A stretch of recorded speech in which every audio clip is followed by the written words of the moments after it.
Mavzuga do'g'ri misol. Demak, mana shu misolni ishlashimiz kerak. Mana bundan minus chiqara olamizda-yu. Minus chiqara olsak x kvadrat bo'ladi, ayrilgan x ayrilgan 2 bo'ladi.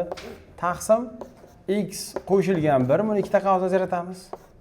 X kvadrat ayrilgan x qo'shilgan 1 katta yoki teng 0 dan minus ishorani tengsiga ta'sir qildiramiz va buni ko'paytirib ajratamiz. V teoremasiga asosan x ayrilgan 2 va x qo'shilgan 1 ga ajraladi. Taqsim x qo'shilgan 1 ko'paytirilgan x kvadrat ayrilgan x qo'shilgan 1.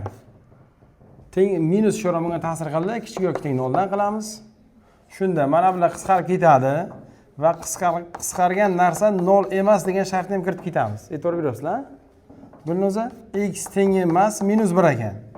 Xo'p, shunda mana bu nisbat qonuni ikkalasi x ayrilgan 2 taqsim x kvadrat ayrilgan x qo'shilgan 1 kichik yoki teng 0 dan. Pastdagi ifoda diskriminant olsangiz manfiy chiqyapti.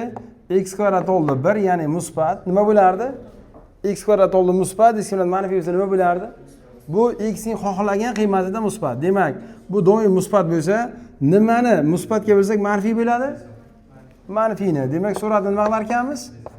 Manfiy deb ishlar ekanmiz. Shunda x kichik yoki teng 2 dan bo'ladi. Demak, son o'qini chizamiz.